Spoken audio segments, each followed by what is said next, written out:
السلام علیکم ورحمۃ اللہ تعالی وبرکاتہ نحمده ونصلي على رسوله الكريم اما بعد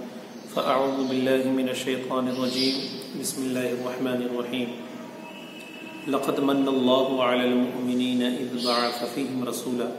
صدق اللہ وصدق اللہ مولانا العظیم وبلغنا رسوله النبی الامین المتین المعین الکریم ونحن على ذلك لمن الشاہدین والشاکرین والحمد للہ رب العالمین۔ معزز سامعین، اللہ رب العزت قرآن مجید و فرقان حمید میں ارشاد فرماتا ہے لقد من اللہ علی المؤمنین اذ بعث فیہم رسولا، کہ اللہ رب العزت نے مومنوں پر احسان فرمایا کہ انہی میں سے ایک رسول ان کی طرف بھیجا۔ بلا شبہ یہ اللہ رب العزت کا بے پناہ فضل و کرم ہے اور ایک عظیم احسان ہے کہ اس نے ہماری رہنمائی کے لیے رسول کریم صلی اللہ تعالیٰ علیہ وسلم جیسی عظیم شخصیت ہمارے درمیان بھیجا۔ بلا شبہ نبی کریم صلی اللہ تعالیٰ علیہ وسلم کے صدقے میں ہی ہمیں جینے کا طریقہ ملا، ہمیں زندگی گزارنے کا سلیقہ ملا اور ہمیں آخرت میں بھی انہی کا سہارا ملا۔ بلا شبہ نبی کریم صلی اللہ تعالیٰ علیہ وسلم کی زندگی ہم سب کے لیے نمونۂ عمل ہے اور بلا شبہ یہ حدیث سے ثابت ہے کہ کوئی بندہ اس وقت تک مومن کامل نہیں ہو سکتا جب تک کہ وہ اپنے نبی سے، اپنے باپ، اپنے والد، والدین اور تمام انسانوں سے زیادہ نبی کریم صلی اللہ علیہ وسلم سے محبت نہ کرے۔ اور جب ہم نبی کریم صلی اللہ تعالیٰ علیہ وسلم کی سیرت پڑھتے ہیں تو نبی کریم صلی اللہ تعالیٰ علیہ وسلم کی جو زندگی ہے بلا شبہ ہمیں یہ بتاتی ہے کہ اللہ کے نبی صلی اللہ تعالیٰ علیہ وسلم کا مزاج سنجیدہ تھا، آپ سکونت، آپ شانت مزاج کے تھے اور آپ خاموشی پسند فرماتے تھے، اور ساتھ ہی آپ کا اخلاق و کردار اتنا اعلیٰ تھا کہ نہ آپ نے کبھی اپنی زبان سے کسی کو تکلیف پہنچائی اور نہ آپ نے کبھی اپنے کردار سے، اپنے فعل سے کسی کو تکلیف پہنچائی، بلکہ اللہ کے نبی صلی اللہ تعالیٰ علیہ وسلم کا اخلاق اتنا اعلیٰ تھا کہ اللہ کے نبی صلی اللہ علیہ وسلم کی راہ میں کانٹے بھی بچھائے جاتے، آپ کو اوجھڑی ڈالنے کی بھی کوشش کی جاتی، آپ کو پتھر مارنے کی بھی کوشش کی جاتی اور آپ کو پتھر بھی مارا جاتا، لیکن اللہ کے نبی صلی اللہ علیہ وسلم ہمیشہ ان کی ہدایت کے لیے دعائیں فرماتے رہے۔ طائف کا سفر کون بھول سکتا ہے؟ اللہ کے نبی صلی اللہ تعالیٰ علیہ وسلم جب خدمت دین اور مذہب اسلام کی نشر و اشاعت کے لیے جب آپ نے طائف کا سفر کیا تھا، جو تحقیق کا ایک عظیم باب ہے، اللہ کے نبی صلی اللہ تعالیٰ علیہ وسلم نے جب طائف کے بادشاہوں کی جانب مذہب اسلام، مذہب حق، وحدانیت کا جب پیغام دیا تھا تو ان بادشاہوں نے آپ کی جانب اوباش قسم کے لڑکوں کو چھوڑا تھا، اور وہ غنڈے جب اللہ کے نبی صلی اللہ علیہ وسلم کو مارتے اور اللہ کے نبی صلی اللہ علیہ وسلم بیٹھ جاتے اپنے پاؤں کو پکڑ کر، اس وقت فرشتے حاضر ہوئے اور فرشتوں نے کہا تھا کہ حضور اگر آپ حکم دیں تو میں ان دونوں بستیوں کو تباہ و برباد کر دوں۔ اللہ کے نبی صلی اللہ علیہ وسلم نے اس وقت بھی یہی کہا تھا کہ میں اس کی ہدایت کے لیے دعا کرتا ہوں اور میں یہ امید کرتا ہوں کہ اللہ رب العزت اس کے آنے والی نسلوں میں اسلام کو داخل فرمائے گا۔ تو یہ اللہ کے نبی صلی اللہ علیہ وسلم کا اتنا بلند، اتنا اعلیٰ اخلاق و کردار تھا۔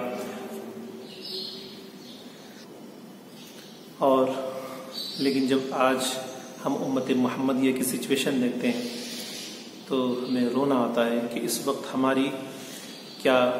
کیفیت ہے اور ہم کس حال میں زندگی گزار رہے ہیں۔ آج نبی کریم صلی اللہ علیہ وسلم کے اخلاق و اطوار سے ہمیں کوئی لینا دینا نہیں ہے۔ ہم زبانی صرف دعوے کرتے ہیں کہ ہم عاشق رسول ہیں، لیکن بہت کم ہمارے معاشرے میں بہت کم ہی لوگ ایسے ہیں جو واقعی عاشق رسول کہلانے کے لائق ہے۔ گفتگو کرنے کا مقصد یہ ہے کہ آج ہم جب نبی کریم صلی اللہ علیہ وسلم کی ولادت کی خوشی منانے کا اہتمام کر رہے ہیں تو وہیں یاد رکھیں کہ اس خوشی میں ہمارا فعل ایسا ہو، ہمارا کردار ایسا ہو کہ ہماری وجہ سے کسی دوسرے کو تکلیف نہ پہنچے۔ عام طور پر ہمارے یہاں جلوس نکلتا ہے، جس جلوس میں نہ تو ہم نمازوں کا خیال کرتے ہیں، آپ کو معلوم ہے نماز فرض ہے اور فرض ہر حال میں ہمیں ادا کرنا ہے، لیکن عام طور پر ہمارے جلوس میں دیکھا جاتا ہے کہ نماز کا وقت بھی ہو جاتا ہے اور جلوس بھی چل رہا ہوتا ہے۔ یہ کیسے ہو سکتا ہے کہ ایک عاشق رسول اللہ کے نبی صلی اللہ علیہ وسلم نے نماز کے تعلق سے فرمایا کہ نماز میری آنکھوں کی ٹھنڈک ہے؟ یہ کیسے ہو سکتا ہے کہ ایک عاشق رسول نمازوں کو چھوڑ کر نبی کریم صلی اللہ علیہ وسلم کی جو آنکھوں کی ٹھنڈک ہے اسے چھوڑ کر جلوس میں بڑھتا رہے، ایسا ہرگز نہیں ہو سکتا۔ عاشق رسول تو وہ ہے جو نماز کا وقت ہو تو نماز بھی ادا کرے، سب سے پہلے نماز ادا کرے اور اپنے نبی کے آنکھوں کو ٹھنڈک پہنچائے۔ دوسری بات، جلوس میں ہم واحد قسم کے نعرے بھی لگاتے ہیں جس کی وجہ سے ماحول خراب ہوتے ہیں، تو یاد رکھیں ہرگز ہمیں ایسا کوئی نعرہ نہیں لگانا ہے جس سے ماحول خراب ہو یا ہمارے لیے مصیبت کھڑی ہو۔ اور یہ آنے والے 10 دن میں سمجھتا ہوں کہ ہمارے ملک ہندوستان میں ہسٹوریکل ڈیز ہیں، وہ اس لیے بھی کہ کئی سارے اہم فیصلے سپریم کورٹ کی جانب سے آنے والے ہیں، تو اس حال میں اگر آپ جلوس کی تیاری کر رہے ہیں تو بلا شبہ کریں، لیکن ہمارا اخلاق و اطوار ایسا ہو کہ ہماری وجہ سے کسی کو تکلیف نہ پہنچے۔ ہم جلوس میں نکلیں تو ہمارا کردار یہ ہونا چاہیے کہ ہماری زبان پر درود ہو، ہماری زبان پر نعت کے کلمے ہو، نعت کے قصیدے ہو، اور ہم باوضو ہو کر شریک ہوں، اور ہم انتہائی شائستگی کے ساتھ، اگر کوئی ہمیں تھوڑا سا اگر مار بھی دے یا کسی سے دھکا بھی لگ جائے تو ہم چپ چاپ اللہ کے نبی صلی اللہ علیہ وسلم کی سیرت پر عمل کرتے ہوئے، اللہ کے نبی کی سنت پر عمل کرتے ہوئے ہم چپ چاپ اپنے بھائی کو معاف کر کے نکل جائے۔ یہ حقیقی جلوس اس وقت ہوگا جب ہم ان ساری چیزوں پر عمل کریں گے۔ اور بعض جگہ دکھاوے کے طور پر بھی لوگ جلوس نکالتے ہیں، سجاتے ہیں ڈی جے، بلا شبہ سجانا درست ہے، لائٹیں لگانا یہ سب مستحسن کام ہے، لیکن اس کا مطلب یہ نہیں ہے کہ ہم دکھاوے کے لیے یہ سارے کام کریں۔ ہمارے کام کا مقصد تو یہ ہونا چاہیے کہ ہمارے اس کام کے ذریعے ہمارا خدا ہم سے راضی ہو جائے۔ تو جب ہمارا یہ مزاج ہوگا تو انشاءاللہ العزیز ہمیں بہت حد تک کامیابی ملے گی۔ آج واقعی مذہب اسلام عالمی سطح پر ایک عظیم مذہب ہے، لیکن آج جب دوسرے مذاہب کے لوگ صرف اور صرف ہم مسلمانوں کے کیریکٹر کو دیکھ کر، کردار کو دیکھتے ہیں تو وہ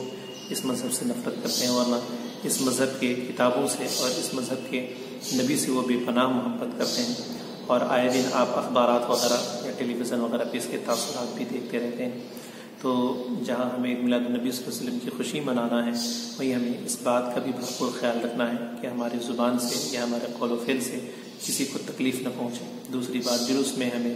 ہر طور پر ضرور یہ کوشش کرنا ہے کہ ہم نمازوں کا اہتمام کر سکیں۔ وہیں ہمیں اس بات کا بھی خیال رکھنا ہے کہ ہمارے جلوس میں عورتیں شامل نہ ہوں، چونکہ جہاں کہیں بھی عورت اور مرد کا اخلاط ہوتا ہے یعنی ملاپ ہوتا ہے تو وہاں پر گناہ کا اندیشہ بڑھ جاتا ہے، تو اس چیز سے بھی پرہیز کریں۔ دوسری چیز، ہم نیاز وغیرہ کا اہتمام کرتے ہیں تو اسے انتہائی قرینے کے ساتھ، سلیقے کے ساتھ آپ لوگوں میں تقسیم کریں، لوگوں کو کھلائیں۔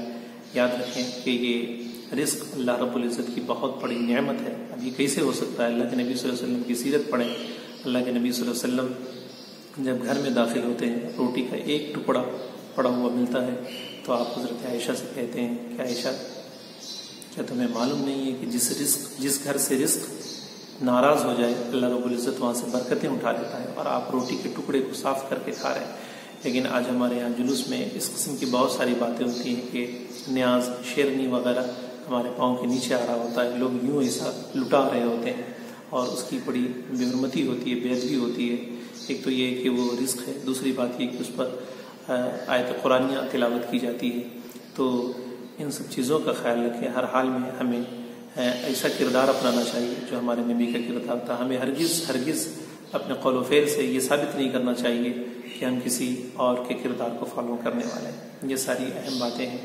جسے ہمیں ذہن میں رکھتے ہوئے ہمارے جلوس کا اہتمام کرنا چاہیے۔ اور ہمارے جو نوجوان بھائی ہیں ان سے بھی گزارش ہے کہ وہ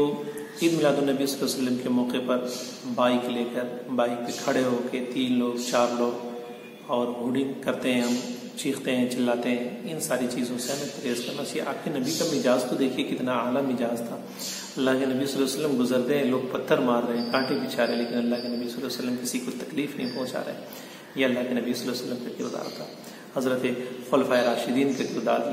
دیکھ لیجیے۔ حضرت ابوبکر صدیق رضی اللہ تعالیٰ عنہ کو مارا بھی جا رہا ہے، پیٹا بھی جا رہا ہے، لیکن حضرت ابوبکر صدیق رضی اللہ تعالیٰ عنہ ہیں کہ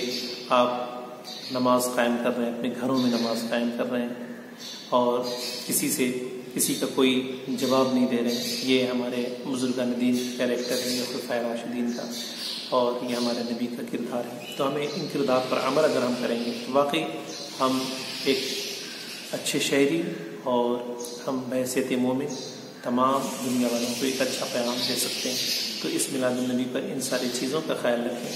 ساتھ ہی ساتھ جو وقت اور حالات ہیں، حالات کو مد نظر رکھتے ہوئے ہم کوئی بھی کام ہرگز ایسا نہ کریں جس سے ہماری اور ہماری پوری جماعت کی بدنامی کا سبب ہو اور آپ کے لیے کوئی دشوار گزار مرحلے سے آپ کو گزرنا پڑے۔ تو ان باتوں کا خیال رکھیں، انشاءاللہ العزیز ہم کامیاب ہوں گے۔ پھر انشاءاللہ ملیں گے جلدی کسی ایک ویڈیو کے ساتھ۔ السلام علیکم ورحمۃ اللہ۔